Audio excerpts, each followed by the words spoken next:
Hello and welcome to the Joanne Avison podcast.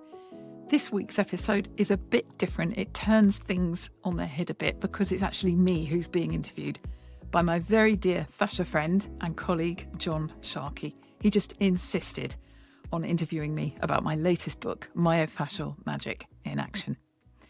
You can buy it on Amazon. You can find the show notes with details of where it is from the publisher. And in any event, you can hear about what went into it and what's behind it and what John thinks of it in this interview. I do hope you enjoy eavesdropping on this lively chat between us. And I look forward, as always, to receiving your comments. Thank you so much for listening. Joanne, you interview people and have conversations with some amazing colleagues and friends on a whole range of different topics. Fascia, obviously, is one of the central themes. And then, of course, you came out with this. And I thought to myself, you know what, really, we should turn the tables and somebody should ask you a few questions. Because I'm being serious now, I'm not just, blowing smoke here. I love your style of writing. I think you've so much to offer. I really do. Obviously, we sing from the same page, same, different. In other words, we would have different opinions on things in life, and we don't always agree on everything that we talk about, which I think is exciting because then, that offers a nuance and a whole range of colors. Otherwise, it would be a little bit boring.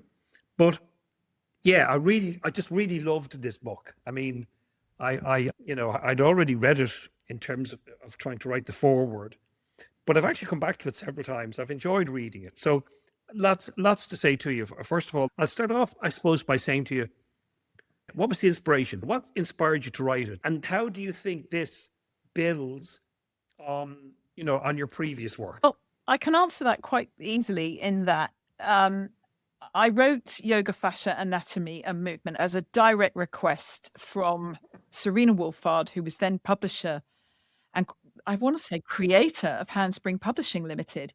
And she'd been in deep conversation. She was Tom Meyer's publisher of Anatomy Trains and Robert Schleip. And thank you, Robert Schleip. It was his recommendation that sent her to me. And we chatted for ages. And I wrote Yoga, Fascia, Anatomy and Movement in 2014, 15. And as a result of that, I created a program called Anatomy Basic Course. Because what I discovered, John, as we both do in our fields, and they cross, thank goodness, it's such a joy when I get to work with you in the anatomy lab and at your college at NTC in Ireland. I feel deeply privileged to be on senior faculty there. Is people were having a problem generally translating what myofascia means.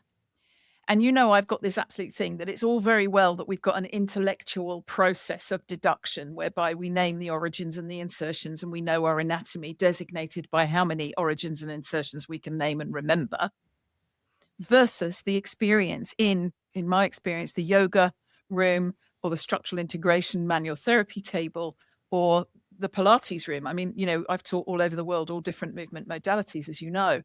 But what I've tried to do is give people this sense that the fascial matrix is much more than can be reduced to the origins and the insertions of the muscles. It drove me nuts. And I was like, hang on a minute, we've got work to do. And so I started this anatomy basic course, basically, to teach it. And you actually came and joined me when I was at Studio Rituel in Paris to work. And in the middle of that, lockdown happened. And overnight, it was like do or die. I mean, we couldn't do hands-on work, couldn't travel. I mean, my course was booked all over the world, Scandinavia and America, and I'd just been invited. I've just come back from Athens and Paris and blah, blah. I'm not trying to sound big and clever. It was just working. It was expanding like mad. And then suddenly overnight, everything died. And I was forced to go online. And I created 4 masterclasses as the ABC Foundation course. And basically, Serena loved them and asked me, would you write a book on each? Because what I think you're now doing, now you've done the hard work, now you've done the research, now you've got all the papers and the scientists and the conferences nailed down in yoga, fascia, anatomy and movement.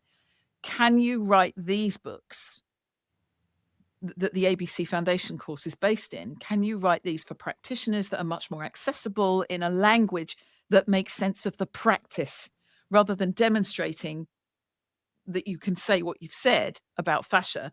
Can you now apply it? And in fact, more than that, she said to me, because she's a movement teacher, can you write it in a language of practice? Can you give it to people that they will read this and go, I want to be able to do this because I get it? So I'm not sure if I'm happy enough then with asking you this particular question, but ask anyway. So then who is the book primarily written for? It's written for any movement or manual therapist, John. Why? Because if you're a manual therapist, you want your clients to move better. But what movement homework do you give them? You know, what do you have to be trained in?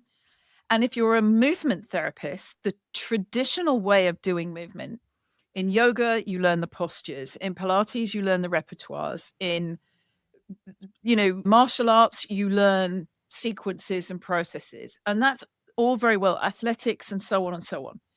But what is the subtle in between that isn't another modality? It's joining the dots, speaking the language of fascia. And what I want to do with that book, you and I both know, subtle, what you call medical exercise in your neuromuscular therapy program. It's not the same thing, but it's of that ilk. What can I use as micro movement medicine for everybody? And we've now got enough people in the program that we teach by the same name who are getting so much out of being able to microdose their clients between sessions, or integrate the people that come to the yoga, the Pilates, the martial arts class, the ballet, the horse riders. I'm working with horse riders. What can I do to promote what I already do to join the dots for my clients? And it's the micro movement in between. So, I mean, you mentioned medical exercise. I just want to, since it was just brought up in conversation, to say the whole idea behind, you have to have a term, don't you? You have to have something to hang your hat on. Yeah. Otherwise, people don't know what you're talking about at all. And whatever you're talking about, coming up with a term, most likely it's going to be reductionist, and you'll never be happy with it. No. But you have to have something. So medical exercise simply means that you've got somebody who's able to prescribe safe, effective, and appropriate physical activities, we'd say, right, to people who are recovering from something, whatever it might be. So that's completely different to being a personal trainer, fitness instructor who's prescribing physical activity or exercise to people who are healthy. That's just to make that kind of a difference, since you brought the term up. I want to stress, we are not, this is not medical exercise, but of course, the program that we teach, I teach with Paul Thornley. He's very proud to be a neuromuscular therapist graduating from your school. And there's an element, and here's where I use the term micro movement medicine, because there is an element whereby we teach our trainers, and we have every stripe. We've got osteopath, chiropractors, we've got John Barnes myofascial release, we've got melt practitioners, we've got yoga, Pilates, martial arts, ballet, dance, spiral trainings of various sorts. There's lots of them out there. And forgive me if I haven't got the right names here. Everybody, we're giving them micro movement medicine. And the key is learning this sequence of kind of different movements that they then learn to dose and degree. That's the key. And so what the book was, the course is very practical. The book gave me the opportunity to write the story behind the story in a way that everybody could get it. And it's very simply divided. It's in 5 parts. And if you think of a Mobius, where we've got a history on the left and mystery on the right, because one's the past and one's the future, we can only live and breathe and move in present time, which for me is the magic right in the middle. In the now. In the now. So the book is the history, the mystery, the magic. What we know historically, and how the history generated the place we're in at the moment with reductionist theory and biomechanics, which I claim loudly is the wrong metaphor, as you know. The mystery, which is, well, hang on a minute, how come the fascia is more like a liquid crystal matrix on our mobile phone than it ever was a machine? And I ask questions. And then the magic, which is the movements. So the term magic in the title, is obviously going to be, for some people, intriguing. For some people, it might even be a little bit confusing. They might say, magic, what's magic about this? So can you explain what you mean by it in the context of Oh, I'd love to. myofascial? Well, as you well know, John Sharkey, I was on faculty originally at the National Training Centre of Ireland, the home of European neuromuscular therapy, with the very revered and respected Dr. Leon Chaitow. And I had lots of run-ins with Leon many times before I met you even. He was the one that made me change my email address. I remember him saying to me, "My dear, your email address is far too long." And I said, "Oh, what would you do?" He said, "Whatever it is, it's got to be something.com that's really simple." So it's now my full name, joannesarah@me.com. So it's like me.com. And I said, "Is that short enough for you?" It was Leon then. He wasn't Dr. Chaitow at that time. And he just roared with laughter at me. He said, "My dear, I can't believe you actually listened to me." And he was just lovely. And he'd actually invited me to write a series of articles for JBMT back when I was running my Yoga Teach training program. And I did get to work with him at NTC. And it was one of his words. He used it very judiciously. He used it very carefully, but he did use it. And he allowed people that wrote, for his books. Several times. Yeah, no, several times. And I thought, you know what? I'm going to be very careful how I use this. What do I mean by it? Because I don't mean, as you've sometimes said to me, you're the hairy, fairy one. And The hairy fairy. Is that your not in that Irish accent? accent? No, I know you always say I make you sound like a leprechaun. I'm so sorry. I don't do Irish. Well, it's the Derby. It's the Derby. What's the Derby O'Dill and sure. Where would you be? Good top of the morning, sir. And where would you be away? That's the anyway. Go on. I'll never learn Irish. When I come to Ireland to teach, I spend the first 24 hours. Everyone has to say everything to me twice. But by the end of the first day, I'm listening in Irish. Amazing. I love it. And I love being part of something as powerful as neuromuscular therapy, I might add. Because, Leon had these wonderful techniques, but the way you've tied it together as a whole protocol, I've always been so proud to be part of it. And what I wanted to do with the book was really honor the ideas behind this work, because one of the things that you've always done, and frankly, I aspire to, is weave together something in a way that's held in a very scientific foundation, is honored for the students that are going to use it. And I wanted people to take forward something that contained information they could rely on and see demonstrated in their own practice. So it was about translating the history that we've had, whereby our forefathers thought that biomechanics and the Industrial Revolution was the biggest breakthrough ever, just as we think AI is the biggest breakthrough ever.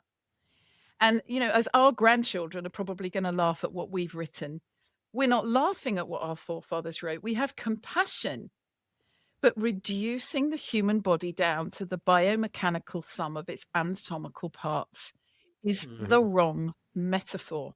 Now, you and I both share huge admiration for Dr. Ian McGilchrist. He's a psychiatrist. He's the most brilliant writer, and I think he's a modern day philosopher.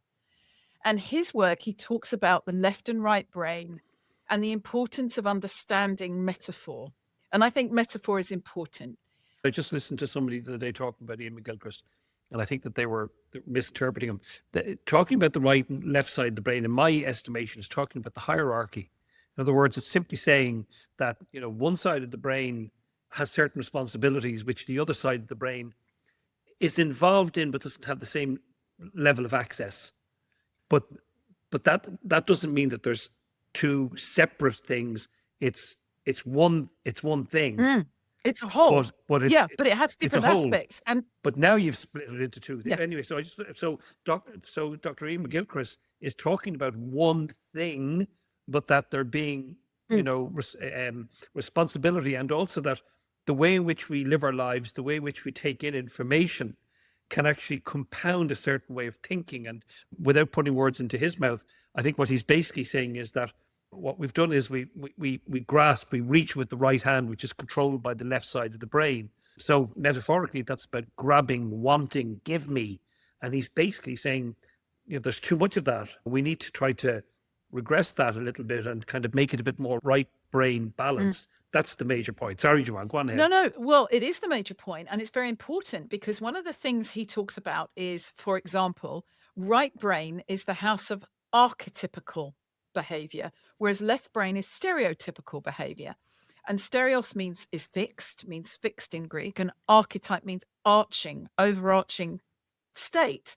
So when he talks about the master and his emissary, he's talking about the archetypical awareness where we understand type, for example, versus or distinct from the stereotypical, which is fixed.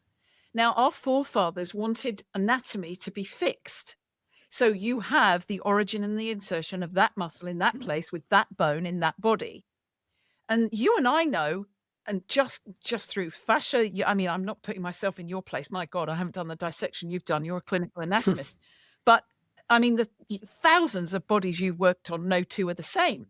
So they're archetypical, but they're not stereotypical. So we know that's true.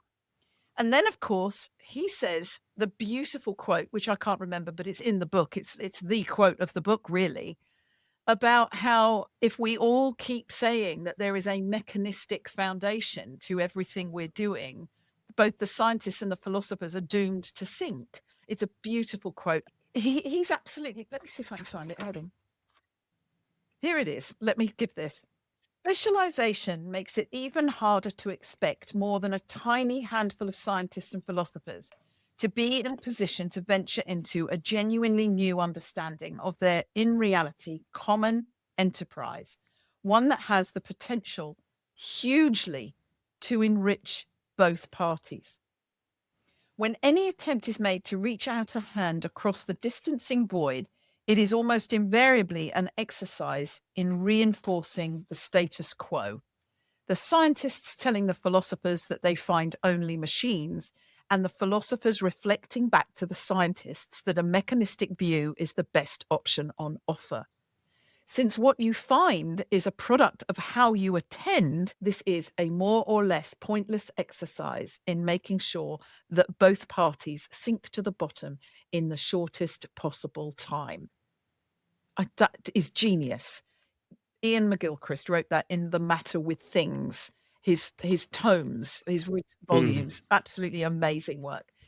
And I just feel that it's very important that we have access to the awareness that understanding fascia brings and recognition of the subtleties that the client is experiencing that cannot be segregated into the physical, the physiological, the anatomical, the biomechanical. Oh, and then the person, we deal with them. That's the psychologist's and the psychiatrist's job. No. Our clients don't rock up with their heart left at home, their body there, and their brain at work or at school. That's not how it works. How it works is we come in whole and complete looking for something to make sense. And Carolyn Mace, one of my teachers, been my teacher for 25 years, she has this brilliant way of saying we are emerging out of the age of reason. And everything has to be reduced to a reasonable logic, which I believe is more the left-brained, stereotypical, fixed terminology that explains everything, except it doesn't.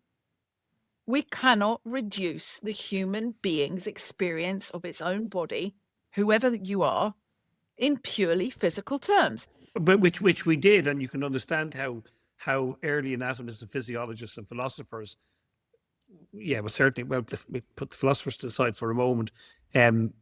But we often, many people who are, you'd say, within our circle, they often go to René Descartes, 17th century, but you can go way beyond, you can go well past the 17th century, back to Socrates, and using cams and ropes and pulleys and doing amazing things to pull a ship into the dock, and people being amazed by that. And therefore, you look at that and say, well, maybe that helps us to explain how we do this. So it's been, I often say to you, by the way, about me, that I feel often that I'm very institutionalized. And I really do believe that. I can't go into the emails that you sent me today with our listeners, but we had an exchange of emails today. And I was thinking about this. We were talking about nutrition in particular, and we were talking about some of the myths and yet some of the, it's almost dogma in nutrition, And yet it's just not true at all. But if you, like with me, I did my first degree in 1979, and so I've been a long time, we'll say, immersed within the world of academia, and because of that, you become institutionalized. And even though you're provided with information and evidence, and even if it's not always research, it's a strong explanation that makes really good sense to say, well, that shouldn't be the way, or because of this, you kind of go, no, it has to be. You're institutionalized. For some reason, I find that even I, sometimes you have those two little voices, where one is saying to you, don't be paying attention to that, and the other is saying to you, no, have a listen. And it's very hard sometimes not to listen to this guy because you're institutionalized. In other words, we're so invested in it, and it's so deeply seeded, within the institutions, that someone like Joanne Avison comes along and says something different in a book like this. Like, who's she? Well, No, seriously. it's not even a fact of who is she. Even with the most beautiful descriptions, with a language that is available to such a wide audience. In other words, it's not a difficult vocabulary that's used. But even at that, people will struggle with accepting reality, with accepting the truth. Well, I love you for saying that, John. And I think, one of the things we were talking about, so I'm going to use one of the examples because it's so obvious, is the idea about cholesterol. And you find out, and I know this is contentious, but, let's have a laugh. You find out that all the fundamental research that we're all supposed to believe has been written by people you don't want to say has a vested interest, but they must have done, because the original research done on cholesterol was performed on rabbits. Now, the cholesterol question that's in meat and animal protein and fat, animal fat, was tested on rabbits. And rabbits are herbivores. They've only ever evolved to eat grass. There are no man-eating rabbits that I know of. And so the entire premise of that research that is now sanctified in the hallowed halls of academia, that you are honoring the institutionalization of which, and we're all like, oh no, it's in the research. And we're saying, hang on a minute. So all the judgments about cholesterol in the original research was based on an animal that cannot digest or consume animal protein, period. So whatever happened to that animal was a complete violation of what is true about it's got to be. So hang on a second. So I'm looking for years, and trust me, I spent, I did, years studying the origins and insertions of every muscle that I could remember. And I've got which I think is useful, by the way. I think that's a useful thing to do, because we need to know where we've come from in order to understand where we are. And then, that helps us to move forward. Completely, John. And let's face it, when I phone you up and say, I've got a client who's gone over on their ankle and they've pulled the ligament and the medial malleolus is showing signs of blah, blah, blah. It's a shortcut to saying to you, what do you think? Blah, blah, blah. And then you can say back to me, what about this? Have you tried this? Have you tried that? And between us, I get an enhanced response to my client. I don't want it to sound like I phone you every time I have a problem. What I'm saying is I've got the postcode. No, I don't. I have a postcode that means I can say, John, here's the postcode. Can you help? Okay. Now, here's my thing. The postcode tells you absolutely zero about the accommodation unless you've been there. The territory is not the map. The map, no. And so what I tried to do in Myofascial Magic in Action was say, I'm not criticizing the origins and the insertions of anything. The fact that I've worked on probably hundreds of cadavers now, where the so-called origin of such and such just isn't there. It's just not even there. Was like, how many times have I stood there in front of you in that lab and gone, John, where's the whatever it is? And you're laughing and you're like, which bit of one piece didn't you get? I'll never forget seeing the connection between the diaphragm and the viscera. I mean, that was my moment of glory. And your face laughing at me. Your baptism. It really was. You were laughing at me and you were like, Joe, which bit of it's all one piece, didn't you get? And I said, yes, but John, the diaphragm goes from the costal rim all the way round to T12 at the back and down the diaphragmatic crura. When I take out the mesentery, the diaphragm's not supposed to deflate. And you were laughing. Like, which bit of one piece didn't you get? And in that moment, and you know, my extensive studies of embryology, informal as they were, but with some of the top embryologists in the world. And I'm like, oh, now I get it. It's all one piece. Now, I knew it was one piece intellectually, but viscerally, in my heart, emotionally, spiritually, one piece was oneness with heaven in a spiritual conversation, and one piece in the embryology, you know, God love you, Jaap van der Waal. But in the lab, I mean, hang on a minute.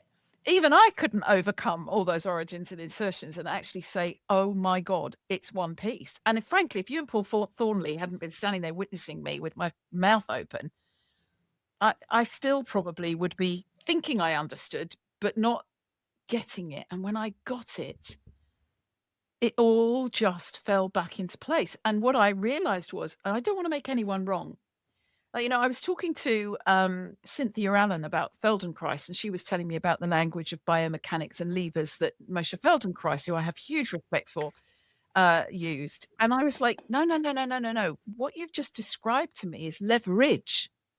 Absolutely, we can perform acts of leverage, but that doesn't make our limbs levers. Because you knew my dad, right? You knew and adored my father. He was a mechanical engineer, John, and I spent my childhood asking questions. Well, how does that work? Why does it do that? How does that work? I married an engineer, for goodness sake. How does that work? We didn't just make chocolates. We knew how the machines worked, everything. It was all like the whole thing. How does it work? How does it work? How does it work? Up to my elbows in a liquid crystal matrix for 20 years, which I talk about in the book extensively, because it's a liquid crystal and the fascia is a liquid crystal. And I'll never forget Leonid Blyum saying to me, the reason you get this in your soul is because you were up to your elbows in a liquid matrix for 20 years, chocolate. And it's like, what on earth has that got to do with anything? Well, actually everything, because chocolate can change shape. Chocolate is self-crystallizing. Chocolate is self-organizing. Chocolate is responsive. Now, okay, it's not living matter. But that's the piece for me that's so exciting, that the living part of this animated form cannot be reduced to the description of its dead version, its aftermath. Sorry, those days are gone. And you know what, guys? Wake up and smell the coffee. You're using the wrong metaphor. This is not a machine. My heart is not a pump. There are no levers in nonlinear biologic forms. And I'm kind of getting a little bit tired of the doctrine that says I've got to believe that, along with cholesterol and, you know, anything else I'm saying. But metaphors, you know, for people who read research or a journal, a book, a favorite book, and then they go away as people who are going to, let's say they're teachers, they're presenting to school kids or they're presenting to college students, and they will bring up metaphors. If we stop and we think about the number of things that we've been told, you know, breakfast was the most important meal of the day, and if you miss breakfast, this is going to lead to slower metabolism and weight gain. And the reality is that who was it that was promoting this? Well, it was the cereal companies, Kellogg's in particular, right? And now we talk about intermittent fasting, and we have a completely different perspective on things.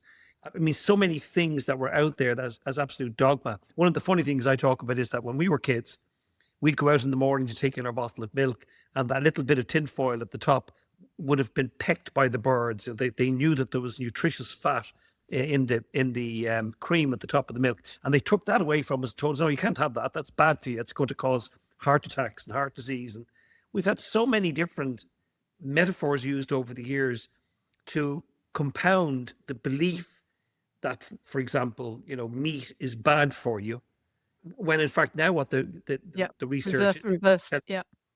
I'm simply saying that there's an opportunity here, and people should have an open mind to hearing a different approach, a different vision, and a different set of descriptions, which they will get within this book. So I want to ask two questions in one. What was the most challenging part of writing the Mhm. book? And then because there were various contributors, you mentioned Paul and myself and so on, and Karen.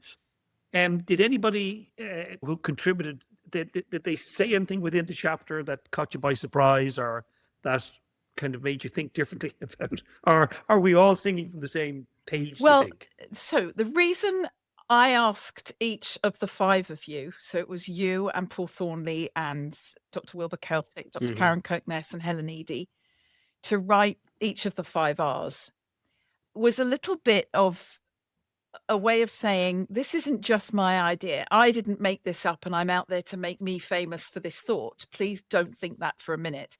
I'm putting this narrative together, but I want you had to have 5 completely different views of the reasoning and the thinking and the awarenesses behind these 5 Rs: rebound, recoil, release, restore, refine. So I asked each one of you completely independently to write a piece on it. It was, you've probably heard me say, the hardest part of the book, because it was a bit like herding spiders, getting all 5 of you to just to write something that would fit the way the book was laid out. I mean, Wilbur Sure. sent me a list, Even the writing style, totally different writing for example. styles, but all coming from the same place, but wanting to make it quite specific. So Karen talks particularly about recoil in the female uterine restoration. So she alludes to embryology, but is basing it in the amazing feature of birth, which of course is common to all of us, which was lovely. And Helen actually is working with Ian McGilchrist's work, and that was also fabulous. And then Wilbur gave us his history of using rebound and the principles behind rebound with the Olympic teams that he's been working with for I don't know how many decades. And you brought in the beautiful work that you talk about in what release really means in terms of the monosynaptic reflex arc, which why we don't stretch and stretch and stretch ligaments, just absolutely fabulous. And Yeah, and put that into perspective as well, by the way, when what most people are doing in terms of, motion and moving, and they say, oh, I'm stretching. No, that's beautiful. That's absolutely beautiful. Right. yes, It's the risk that somebody is going into elongated position and holding them, and then what's the consequence of that, and so on. So they need to read the book in order to get a better sense of what that means. This is what about, have an open mind. Don't just simply try and say, oh, for goodness sake, they're saying don't stretch. I'm not going to pick up that book. No, pick up the book. Pick up the book and read it and look at the set of explanations, and open yourself to the possibility of a new vision, of a new view. Well, and you say it's a new view, John, but I will call you on that. You've been saying the same thing for 35, 40 years. Yeah, That's not yeah, new. true. However, what I loved, and Paul really went to town on this, on refine, he brings that into practice. And of course, we have the course Myofascial Magic in Action, where people can actually learn this modality and the reasoning behind it. And it's not, I should re-say that, it's not a modality. It's what I call the seasoning on any modality. Whatever modality you do, this joins the dots. And it links the power you have to have your clients move better for longer using micro movement. And mostly, I think we tend to train, whether it's Pilates, yoga, personal training, weekend warriors, elite athletics. Typically, we finish our elitism at sort of 35 to 40 is an old athlete or an old dancer. And I can't bear that. We've all got this. Why are people injured so young? Because mostly they're overtrained too young. And because there's no recognition of these micro movements and the importance of recovery. And that's one of the keys behind the whole book. But to answer your question, the hardest part was organizing the contributing chapters, because I wanted it all to make sense and didn't want anyone to go too deep on the science and change the tone of the book from very accessible. I wanted all 5 of you to write in a very accessible way, but without dominating what you wrote.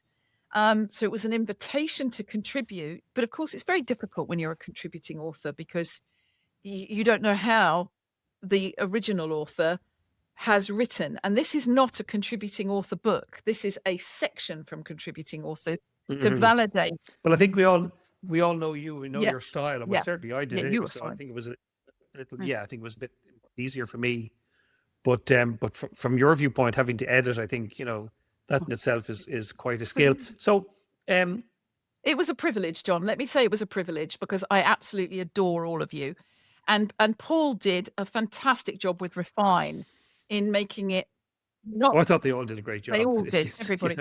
Absolutely. And the Refine is about optimizing what's best for the individual, whoever they are. And he nailed that.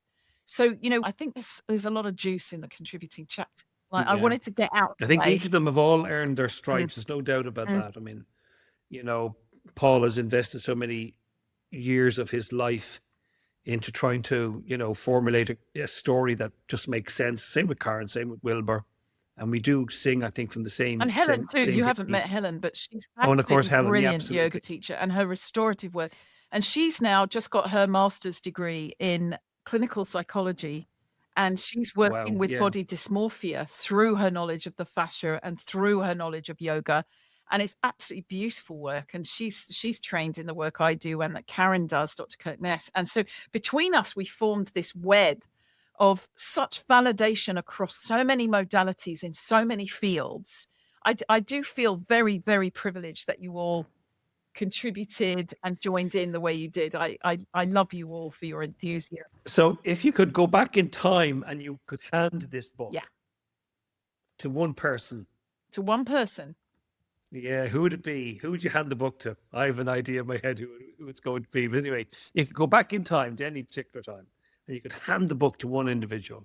Who might that be? Well, part of me wants to say my dad, because he'd be so stupid proud of me. He was proud of the first book, because I've actually got a let me rephrase the question. If you could go back in time and hand this book to anybody other than your dad, and I can understand why you would say that, of course. Isn't that funny about all of us? If you have any little bit of success or something that you complete that you're proud of, who's the first person you want to go to? Your mum and dad, just to say, look, And so, I understand that completely. But I mean, somebody in terms of... I must say my mum's very proud of me. My whole family are, because the other part of this is that after I did my doctorate, I was encouraged by my very beloved, we call them facilitators within our school, but it would be professor and any other guys who insisted that I brought my drawings out. So, of course, by illustrating this, I dared to put my drawings in the book to lighten it up. Well, that's probably my favorite part of the whole thing, Joanne. I love those little illustrations. Oh, well, they're so goofy, John. And talk about magic. Talk about magic. Oh, my goodness. They're so goofy. What a skill. I mean, that's another skill she has, for goodness sake. There's no end to it. But go on, no, I wanted to take away, I know, they're goofy, aren't they? I wanted to take away... They're lovely.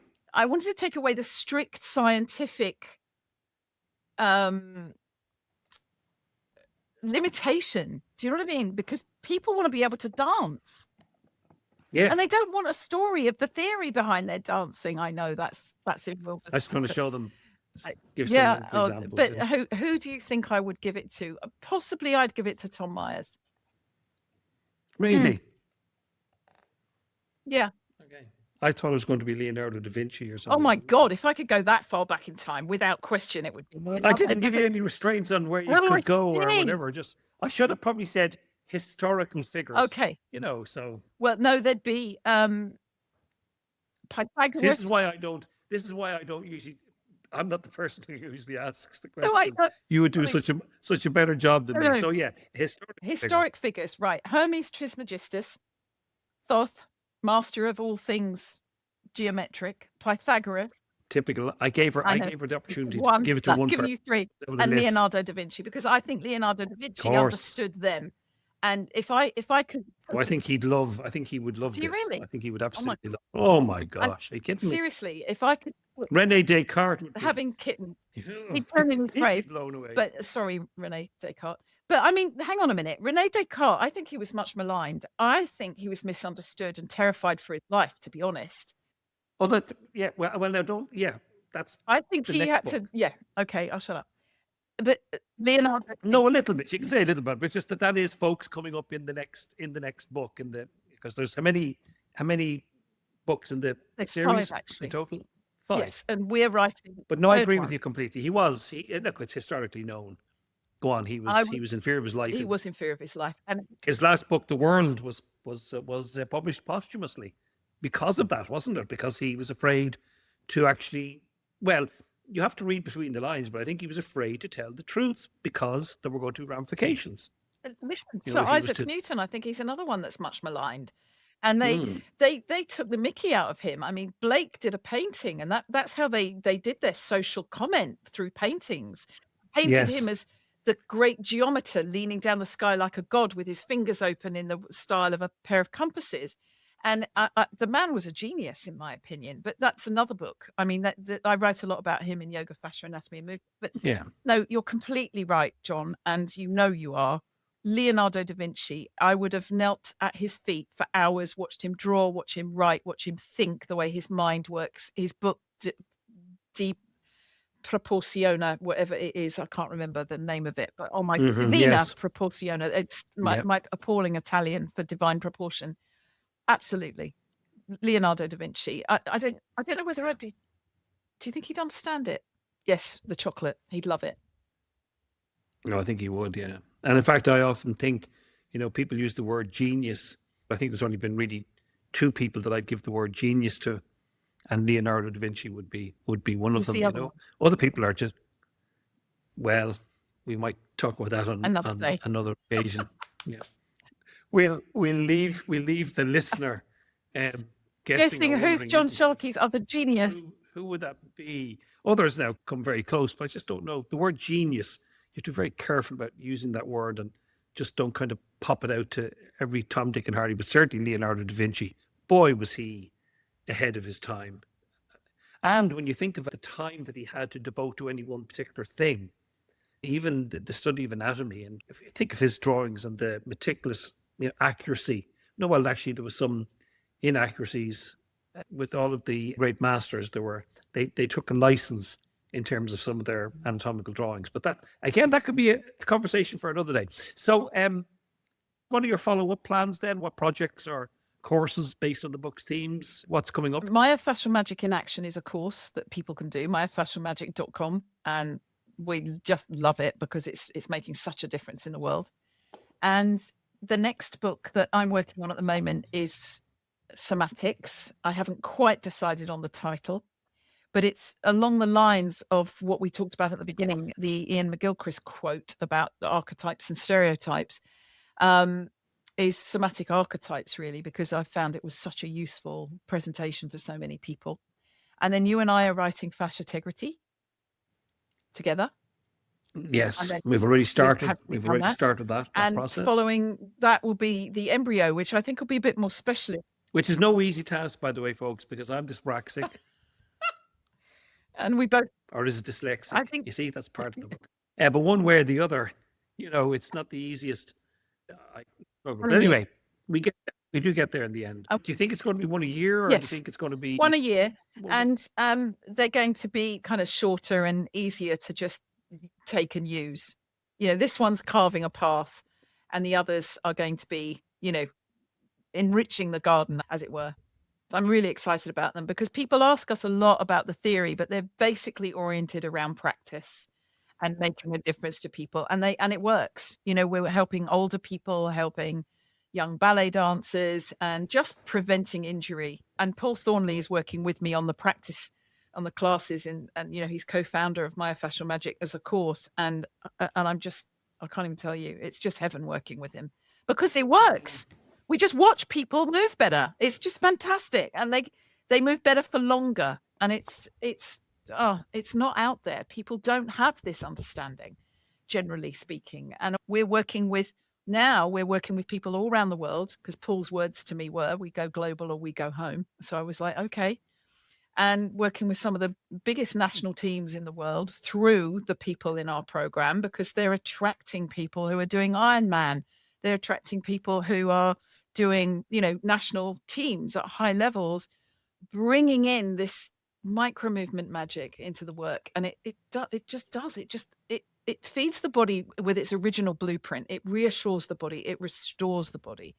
And that's what I'm so excited about, because it's like going under the radar. I think there's a beautiful rhythm and pace to the writing style there's a resonance in here that I think, if you just, just buy the book, open it up, smell it, by the way, it's just wonderful to Beautiful, feel isn't a it? book. It's such good quality.